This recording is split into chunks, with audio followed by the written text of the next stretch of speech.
Existe sociedade sem cultura? Cordões umbilicais vinculam um e outro. Não tem como você. Não existe sociedade sem cultura. Fundamental, toda sociedade humana pressupõe cultura. Se você estiver incluindo aí sociedades animais, aí eu até desconversaria, mas tu já tá filmando? Bacana. Então, aqui na época eram locais diferenciados, certo? Como um residia num local de uma fazenda, vamos dizer, no Xique-Xique, outro no Piau, outro na Fazenda Saco, outro na barragem. E normalmente, Curral Velho, cada área dessa tinha um tecedor de tarrafa. Então, como por exemplo, no IPA, na Fazenda Saco era meu pai, foi um dos mestres de fazer tarrafa na época, foi meu pai. Aí foi surgindo várias pessoas que faziam tarrafa também, aprendendo um com o outro, e isso se tornou, na época, até um comércio bom para aqueles que teciam tarrafa, porque a procura era muito grande, porque existia água, existia muito peixe. Na minha época de criança, eu com 12, 13 anos, eu via sair lá da minha região 3, 4 caminhão carregados com peixe para vender na cidade e na região. Hoje não existe mais isso. Os peixes que é vendido hoje, ou seja, comercializado em nossa cidade, são peixes de criatório. Dificilmente vem peixe de açude para ser revendido aqui na cidade. Hoje é tudo peixe de criatório. Você veja como a escassez do peixe está. Tarrafa para nós pescar, meu pai comprou no começo. Nós não sabíamos tecer mesmo. Aí no começo meu pai comprava tarrafa. Mas depois que a gente aprendeu, nunca mais foi comprar tarrafa lá em casa. A gente mesmo fazia. Quando ia ficando velha, a gente tecia uma nova. Sempre tem material para pescar. Mais, sim, a gente sempre fazia mais. Aí pronto. Meu pai era paciente. Aí muitas vezes ele estava tecendo uma tarrafa ou mais. Aí ele ia trabalhar, eu ia para a roça e deixava lá. Aí nós pegávamos ali na nós começava a tecer, aí quando errava, aí a gente parava, deixava lá. Aí ficava com medo, né? Ficava com medo quando ele chegasse e ia brigar, porque realmente dá trabalho. Você fazer, dá trabalho, mas nem tanto quanto de manchar o que é. Aí a gente ficava com medo de brigar, aí quando chegava, aí a gente ficava com medo, não falava não, né? Medo de apanhar e não falava não. Aí quando ele ia pegar, aí pegava lá e olhava para um lado e olhava para o outro. Poxa, eu não deixei esse negócio assim. Ô menino, quem foi que mexeu aqui? Aí ninguém dizia, foi Jaime, foi Jair, foi Neto, foi Clóvis. Foi nós. É porque não ia dar em tudinho, né? Foi nós. Aí ia lá, ajeitava, aí continuava. Eu sei que nessa brincadeira, todos nós aprendemos um pouco mexer com linha, quanto também pescar, né? Porque a gente era uns 10 irmãos, família grande, só trabalhava ele, né? A gente trabalhava na roça, assim. Aí todo mundo aprendeu a jogar tarrafa, todo mundo aprendeu a pescar. Pronto, depois que todo mundo aprendeu a pescar, aí a coisa melhorou, porque aí a gente sempre estava fazendo um extra, né? Lá o açude, graças a Deus, foi um açude muito produtivo, o açude do Ita. E nós, era 3, 4 tarrafas que pescava todo dia. Aí a gente sempre pegava um peixinho para complementar a renda. Quando eu comecei lá, eu aprendi olhando as pessoas fazer, aí foi o esporte melhor que eu achei na minha vida. Aí depois, quando eu terminei de fazer rede, aí as pessoas tem na Venezuela, tem na Espanha, tem no Japão, e as pessoas lá fora, eles acharam muito bonito lá meu trabalho, e eu mostrei. Ele disse lá é o jogo melhor do mundo é Brasil. Olha, na realidade, essa construção de redes, como os meninos já frisaram, isso iniciou no tempo dos nossos avós e foi passando de família para família. Como ele citou o nome de papai, que era Dió, foi um pescador antigo também lá na Fazenda Saco, por ter um açude que tinha muita água na época, e na época não tinha muito emprego. Então surgiu a oportunidade de todo mundo pescar. E isso foi passando de pai para filhos. Hoje não existe mais aquela demanda de construção de redes, até porque o açude hoje, a quantidade d'água é muito pequena. Existem ainda muitos pescadores, mas são pescadores que ainda vivem da pesca. Tem algumas pessoas que ainda vivem da pesca. Então, isso foi uma geração de construção que foi passando de pai para filhos. E hoje, a maioria do pessoal que reside lá sabe fazer tarrafa, sabe fazer o maio, sabe fazer o covo. Esses aqui são herança de nossos avós. Do Sebastião, da Vidoral, de papai, que foi um pescador muito antigo lá. Na realidade, eu conheci papai pescando mais de anzol. Ele entrava dentro d'água, aquela varinha, pescando de anzol. Aí foi quando surgiu a tarrafa, surgiu, nós denominamos de maio, que muitos chamam de rede, tá certo? O covo, que é feito na madeira, que foi inventado pelos índios para pegar piau, pegar camarão. Hoje, como o açude secou, caiu um pouco dessa construção de redes e covo e maio lá na Fazenda Sá.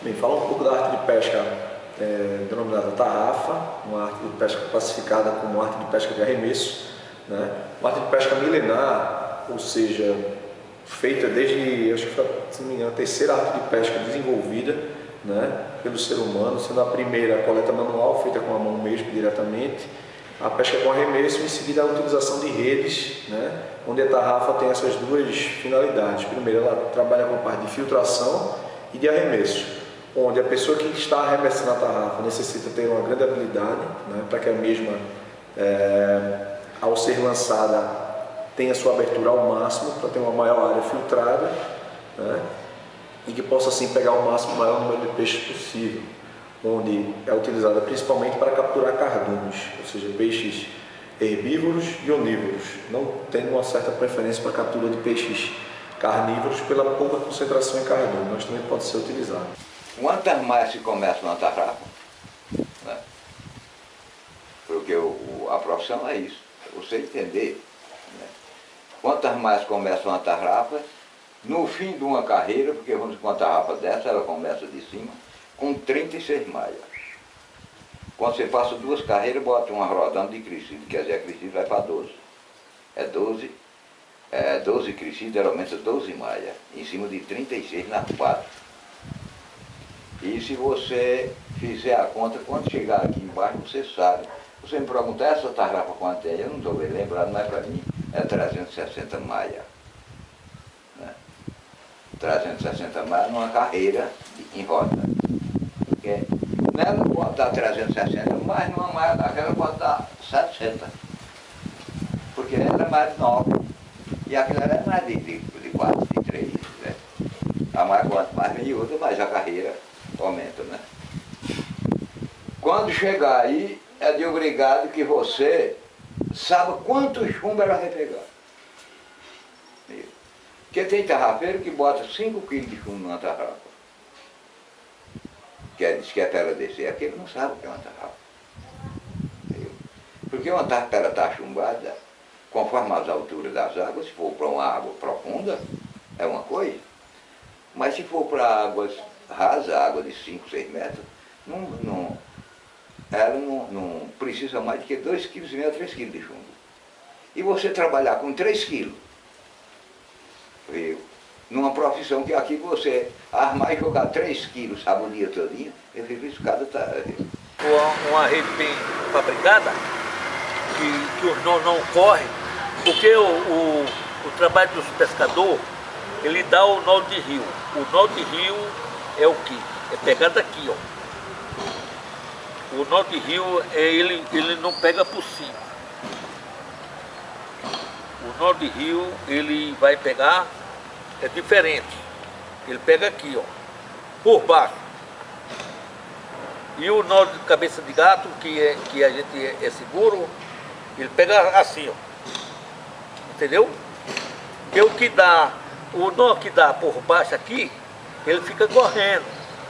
Aí vai pegar uma pega uma peça só, ponto, dá um nó, aí dá outra pegando. Mas quem entende do artigo, do trabalho, aí a gente tem que fazer o nó de cabeça de gato. O nó de cabeça de gato é essa aqui, ó. É aqui por cima, ó. Entendeu? É aqui por cima. Olha. Tá vendo aí? Geralmente se começa a tarrafa com 28 maio, 14 crescências.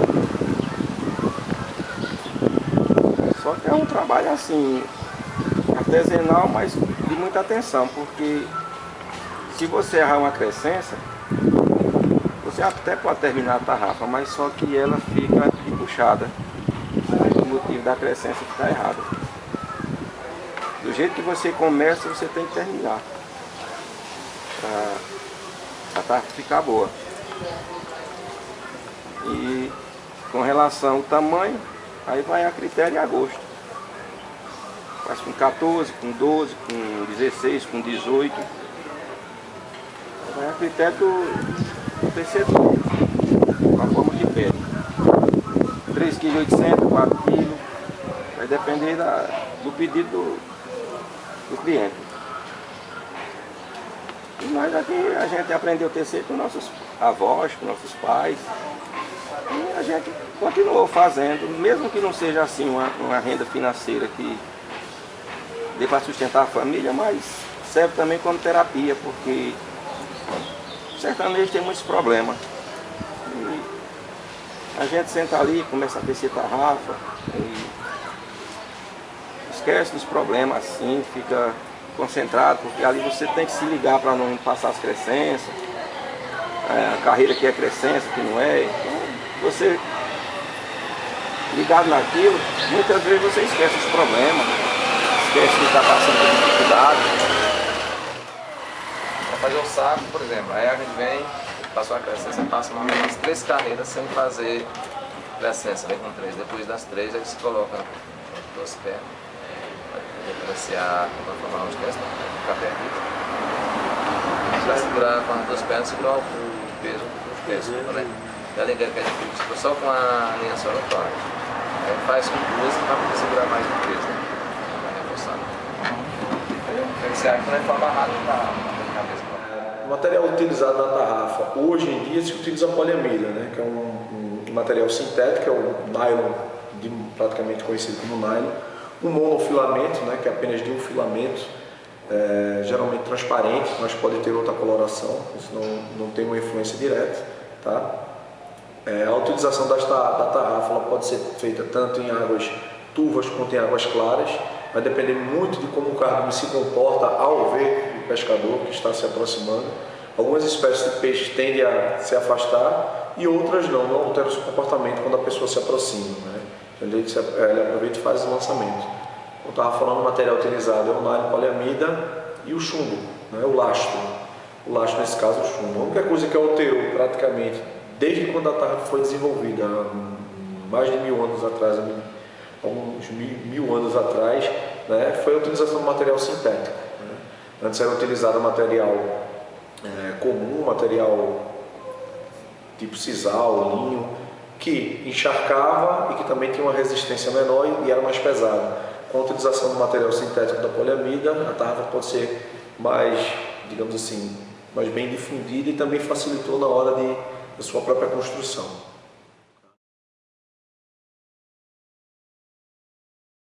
Até acho, e é fevereiro em diante, né? Que é quando começa, que o inverno mesmo aqui é abril, né?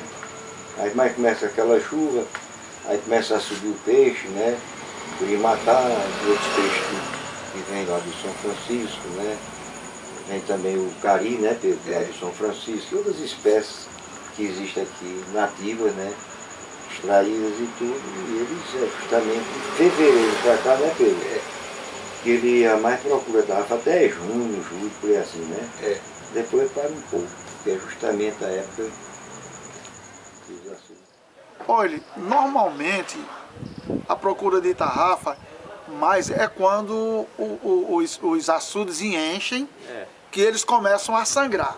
Porque vem o peixe subir para a desova e eles aproveitam muito para comprar muita tarrafa para pegar o peixe. Hoje, como não chove mais, o sertão virou deserto mesmo, as chuvas são escassas e está mais difícil. A gente não vê mais a procura de tantas tarrafas como era antigamente, porque... E o açude seco? E o açude seco, justamente isso. Porque você chega hoje, antigamente, quando chovia, você via 40, 50, 70, 80 pessoas jogando tarrafa, pegando peixe. Hoje já não existe mais por conta das águas. Como as águas são escassas, essas tarrafas também vão se acabando a tradição da pesca de tarrafa. Eu estou vendendo pouco, sim, material de pesca, sim, porque sem água não tem peixe. Sem peixe eu não vendo material de pesca.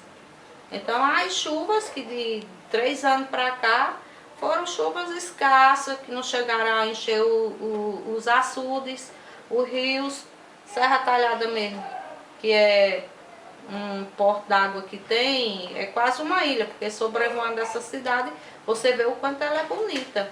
Tem o açude da Cachoeira. Esse daí estava seco quase, deu essa chuva, mas foram em outras cabeceiras, veio água, mas os carros-pipa também abasteceram outras cidades, outros distritos, outros lugares, ficou seca. Então, teve pouco peixe. E está secando.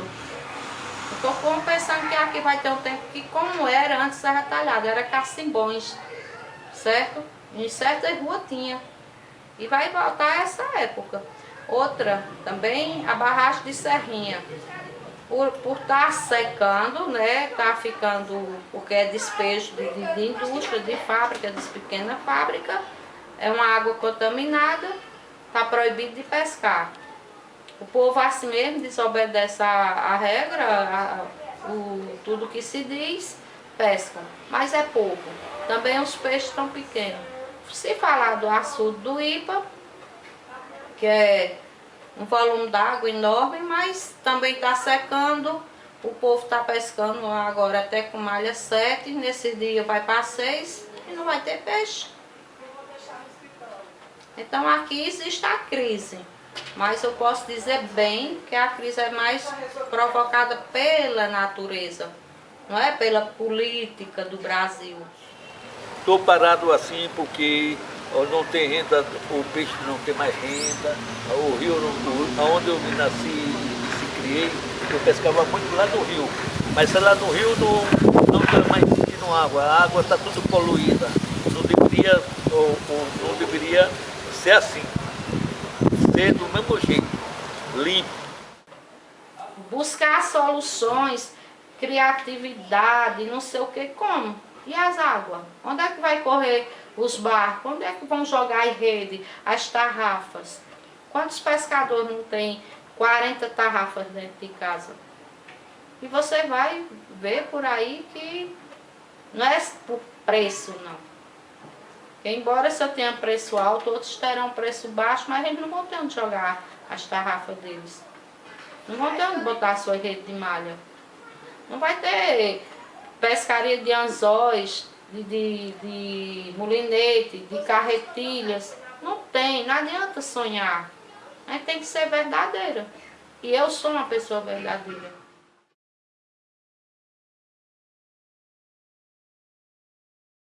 Historicamente, as culturas elas são fundamentalmente objeto diríamos, elas deixam de acontecer, elas passam para os livros de história e se desconstroem como culturas na medida mesmo em que essas mesmas sociedades elas também são aniquiladas, destruídas, etc, etc.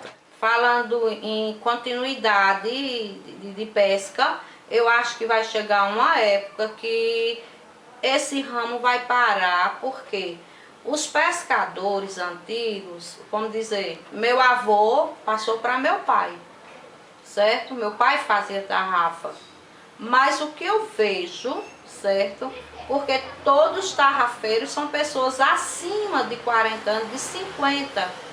Não existe um jovem de 18 anos que queira fazer uma tarrafa. Não tem jovem de 30 anos, que já não é jovem, 35, 40, é uma raridade. Geralmente são homens de 60 anos. Se você for ver, estudar e for atrás, então estou achando que nesses 20 anos vai ser uma coisa que vai ser totalmente mecânica, vão criar robôs para pescar. Não tem outra saída. Porque o jovem não aprende a fazer tarrafa, não aprende a fazer rede. Até mesmo porque antigamente as indústrias não faziam rede. Meu pai começou aqui, a gente só vendia linha. Às vezes aparece assim, criança, né? Às vezes eles estão por aqui, aí vinham aqui fazendo, aí diz, ô Neto, ensina a fazer? Aí eu digo, ensino. Se você sentar aí ao lado e ficar olhando, você vai aprender. Porque aqui nem tem condição de você pegar na mão do outro. Como se der calcar um desenho, se der calcar uma letra. Não tem como você pegar na mão do outro para fazer. Você tem que ir olhando, ver como é que você pega a malha, a posição de pegar na tabuleta. E cada uma pessoa tem um jeito. Tem pessoas que descem puxando a linha com o dedo. Aqui, ó. Um dedo aqui para pegar a malha. Já tem outros que vai com a linha direta. Só pegar aqui, ó. Já passa direto, ó. Aí já vai dando a laçada e dando nó. Já tem outros que tem a maior dificuldade para passar a linha aqui. E assim vai. Aí cada um tem seu modo. Aí eu sempre digo a eles, para você aprender você tem que olhar. Você vai olhando. Aí você vai vendo. Quando você achar, já sabe, aí você pede. Aí você vai fazendo. Na hora que você errar, você não continua. Você diz, ó, errei. Aí a gente vai lá e conserta. E pronto, e vai aperfeiçoando, porque aí isso aqui é aperfeiçoamento. Eu teço há muito tempo, mas não tenho agilidade para tecer rápido. Sempre teço devagar, em primeiro lugar para não errar. E em segundo para não quebrar a linha, para não ficar emendando. Já tenho 3 filhos, nenhum sabe fazer uma malha, nenhum aprendeu, nenhum gosta. Hoje algumas pessoas que ainda insistem em fazer tarrafas, fazer redes, hoje é muito pouco, até porque o pessoal hoje estão mais ligado na tecnologia, é celular, televisão. Na realidade, aquela tradição que era que vem dos nossos pais e que ficou pra gente, infelizmente hoje está se acabando. Certeza. E eu penso que existem no mundo atual, sobretudo em função da possibilidade de difusão dessas culturas hegemônicas às quais eu falava agora há pouco, né? A possibilidade de difusão dessas culturas é muito grande hoje. Então há uma possibilidade clara de recepcionar determinados valores, determinados costumes e determinadas práticas e discursos oriundos de culturas dominantes em função dos meios de mídia, né, em função da cultura de massa, em função dos canais de recepção que são muito grandes. Hoje você tem basicamente ancorando-se aí no suporte tecnológico, né, uma série de canais de condução para que se possa recepcionar essas culturas. Seja a televisão, seja a internet, seja o rádio, seja a possibilidade da diminuição dos espaços ou da possibilidade de diminuição das distâncias, né? mais que dos espaços, porque hoje há uma interpenetração cultural dos povos muito grande, né? Apolinário, mas não que... mas a cultura humana fundamentalmente, ou a sedimentação da cultura humana não se deu fundamentalmente por essa interpenetração de povos, certamente, né? O Canclini fala muito em hibridização.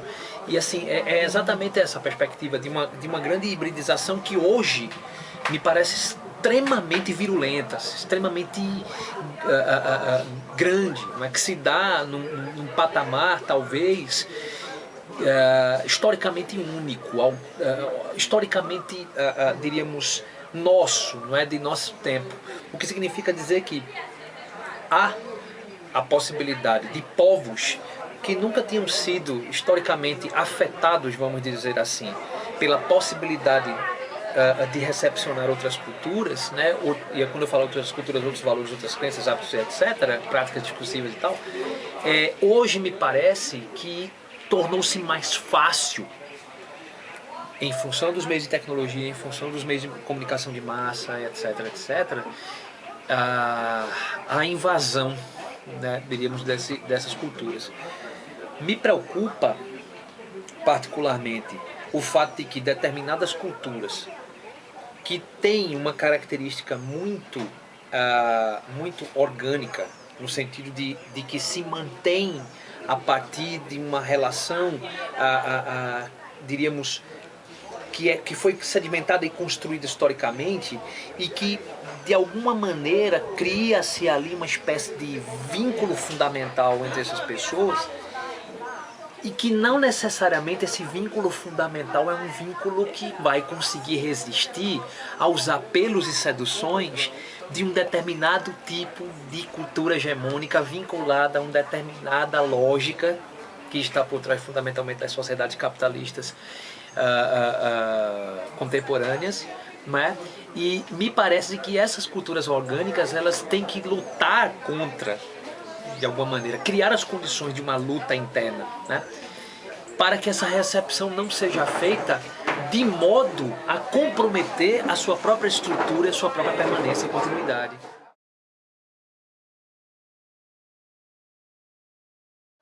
Eu tanto gosto de tecer como gosto de pescar. Só não sou pescador mesmo porque, como se diz, as condições não dão. Mas se eu tivesse condições, eu vivia de pescaria, porque é um trabalho, eu acho um trabalho bonito e é um dinheiro abençoado, dinheiro de pescaria.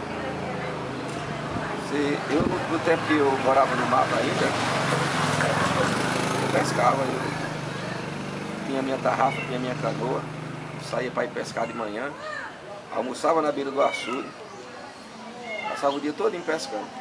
Mas quando era no final de semana, o meu financeiro era garantido, porque tanto eu gostava, era um serviço que eu fazia porque gostava, e também dava, porque graças a Deus nunca andei sem meu trocadinho no bolso. Hoje não, hoje a gente passa a trabalhar em firma, aí é aquele dinheiro, parece que não tem cruz não, que a pessoa recebe, quando recebe paga, fica liso de novo, só sobra 30 dias para trabalhar. E no peixe não, no peixe você trabalha, na maioria das vezes pescava só mais à noite. Quando tinha alguma coisa para fazer, pescava só mais à noite. E quando recebia o dinheiro, dava para fazer alguma coisa. Essa você, uma daquela ali, para você fazer uma tapa da cara com 12 palmos, leva mês. Um só mês não. O cara não pode tapar daquela com 12 palmos, sabe, com 1,70 m de serviço. É um material, sabe, que não compensa o cara de trabalhar para ganhar, para viver dele, não. Só se caso você fizer para você mesmo, que realmente que em material de pesca é um material que, sendo um assunto que vê peixe, é um material que mais você ganha dinheiro é uma tarrafa.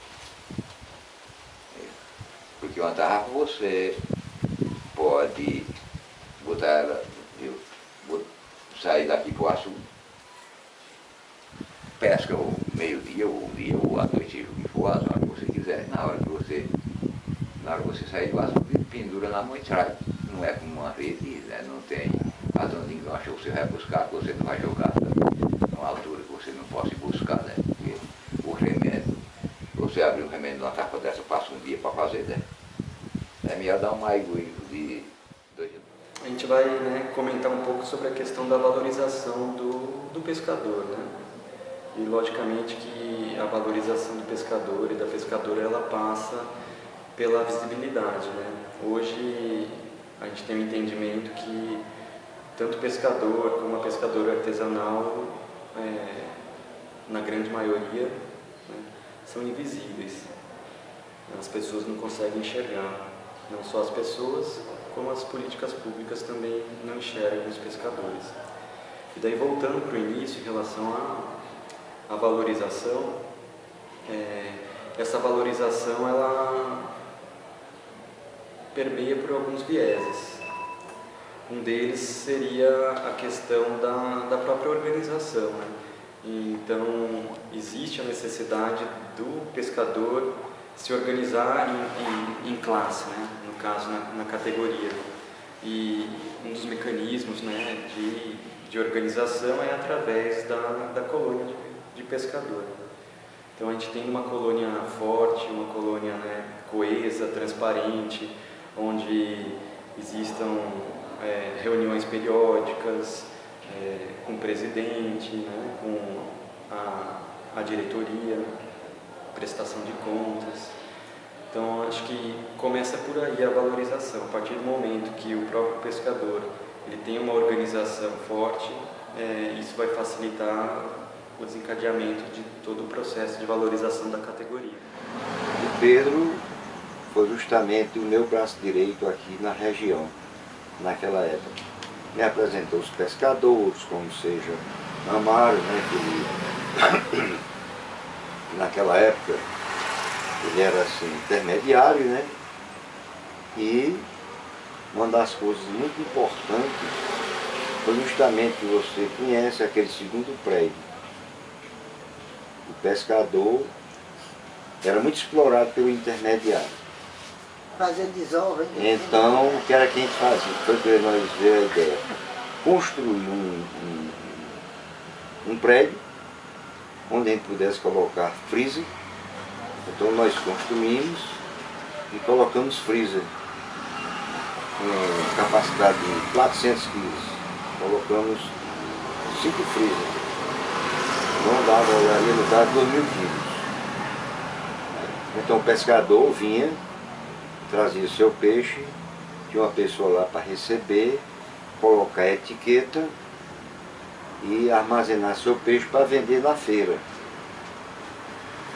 Porque o pescador chegava na beira d'água, não tinha gelo, tinha que trabalhar no estado, a maior parte eram funcionários, e aquele que não trabalhasse também, naquela época, tinha que dar no mínimo 3 dias de expediente durante a semana. Aí o intermediário chegava e comprava o peixe na beira d'água, o preço que queria, né? Porque ele não tinha como armazenar. Então foi feito isso, então melhorou a condição do pescador e evitando assim a ação do intermediário. Então as consequências basicamente podem ser várias, né? Perda da memória identitária, a perda das práticas, né? A possibilidade de você não enxergar mais dentro daquele povo, dentro daquela comunidade que tinha aquele conjunto de práticas, aquelas práticas, né, que não podem ser mais, inclusive, passadas de geração em geração, porque não há o interesse da geração vindoura, né, em efetivamente construir as condições de uma continuidade, né? E aí, nossa, isso significa que há, nesse sentido, uma morte de determinadas práticas que seriam práticas que identificariam aquela comunidade, né? Então, isso pode ser muito perverso do ponto de vista das consequências para uma cultura. Essas pessoas jovens, elas deveriam se desligar esses negócios de departamento, esses negócios de aprender o que não presta. Deveria ter uma escola para ensinar a fazer essas coisas. Mas o prefeito de Serra Talhada não ajuda, ninguém não ajuda.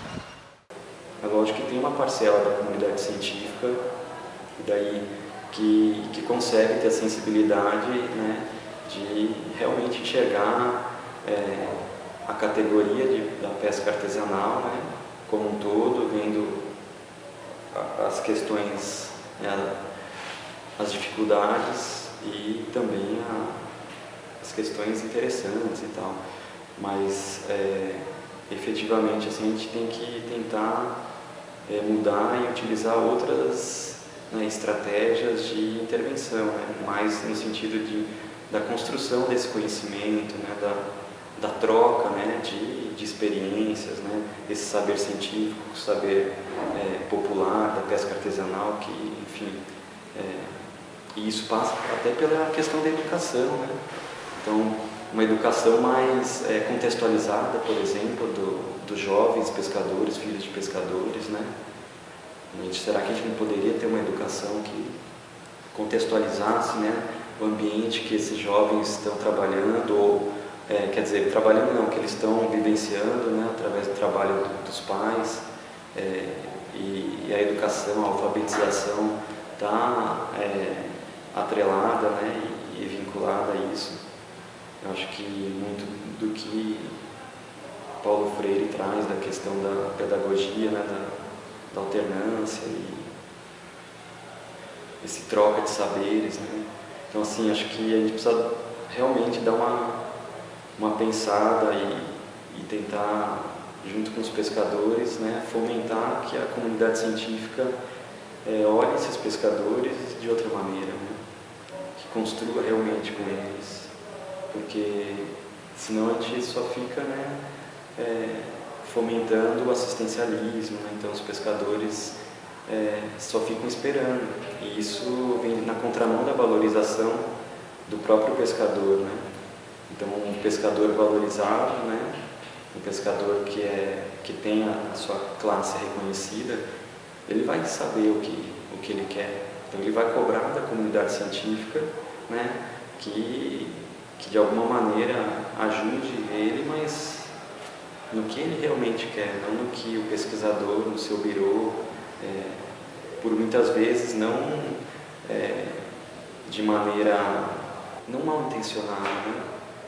Mas muitas vezes o pesquisador é bem intencionado, só que ele está utilizando, talvez a própria formação dele limitou ele em não ter essa sensibilidade de reconhecer a importância da construção do conhecimento junto, né?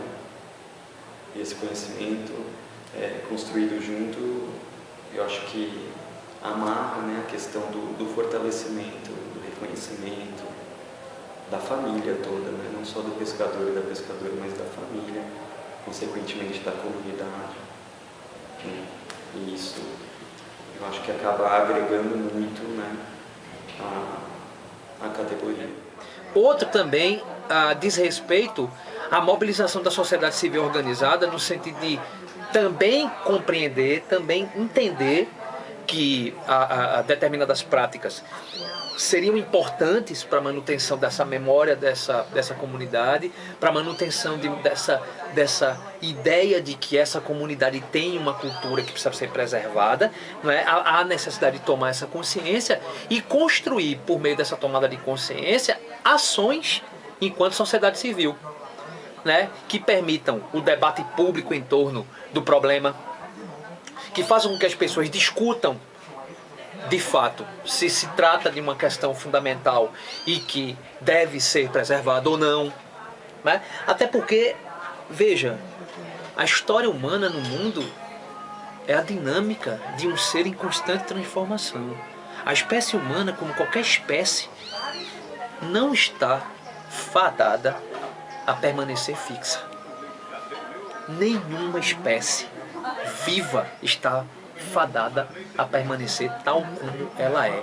Não existe para aquilo que vive a condição de fossilização. O fóssil já está morto, né? Então, é preciso também ter em conta que a dinâmica humana mesmo é a dinâmica da modificação, da transformação, né? Inclusive como autossuperação. Então, me parece que muitas vezes preservar não significa manter como era, mas preservar pode ser, inclusive, reinventar, ressignificar, recriar, né? Preservar pode significar sem purismos, não é? Sem a necessidade de construção de uma ideia puritana ou de uma ideia de um primado fundamental, intocável, que não pode ser mexido. Como na condição humana isso é impossível, me parece, né? Nada permanece intocado, porque os sentidos estão sempre mudando, porque nós somos seres históricos. Então, nesse sentido, eu penso que as condições de preservação passam também pela possibilidade de um povo se repensar como povo, de um povo se reinventar como povo, e aí se reinventar, inclusive com base na sua memória. Né?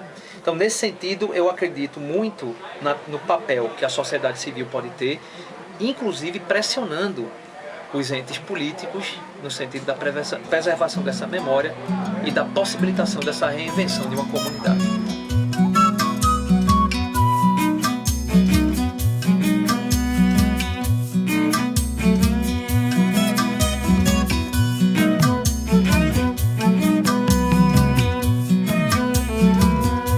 Riacho do navio corre pro Pajeú, o rio Pajeú vai despejar do São Francisco, Rio São Francisco vai bater no meio do mar. O rio São Francisco vai bater no meio